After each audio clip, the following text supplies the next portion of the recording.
So do we see a Fed rate cut in the future? So Powell versus Trump right now is obviously dominating a lot of the headlines.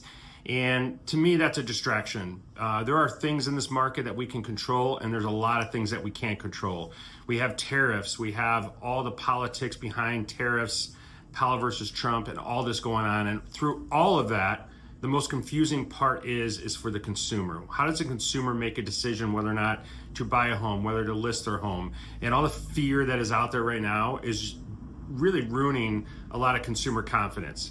But when you have all this noise and you have all these items that are in the news, it also creates a lot of opportunity. We've had numerous of our clients get offers accepted in the last 4 or 5 days, ones that had a sale contingency, which in many markets, people think, oh, there's no way you're going to get that accepted. We've had numerous sale contingency offers accepted, VA offers, FHA offers, all these things that people put up these ideas about not getting offers accepted. We've been getting them accepted. And why is that?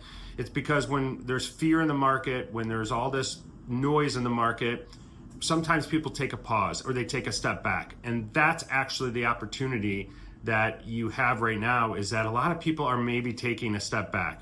What we're doing is we're advising a lot of our customers, and we're going through very detailed mortgage strategies where we're talking about the market, we're talking about the opportunities, we're talking about mortgage rates. Now, maybe everyone is not in the same position. Maybe some people may take a step back, and that's okay.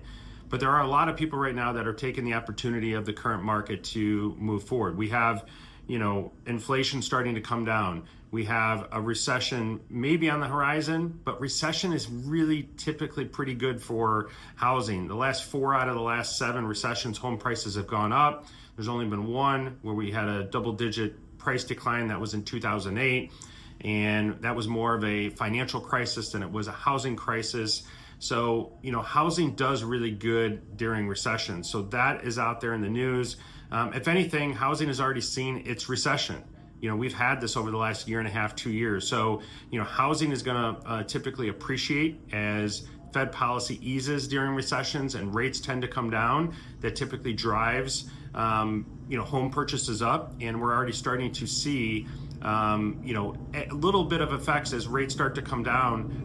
Market picks up. So it's really important to stay engaged, to stay informed, and to be very knowledgeable about everything that's going on in the market right now. If you only focus on the negative, on the things that you can't control, you're going to have issues that you miss opportunities. Because if rates were 5.5% right now, we would have 20 offers on every property in our market. And right now, we're seeing 3, 4, 5 offers, but because we're prepared, because we're providing certainty, we're able to get these offers accepted. So it's an opportunity. So again, you can't control interest rates, you can't control, the market, you can't control, how many homes are in the market. What we can control is the position that we put our buyers in and the opportunity that we put them in to get offers accepted. And that's what we're taking advantage of right now. So I just want to share that with you. I want to share the opportunity. And if you have questions, concerns, always feel free to reach out.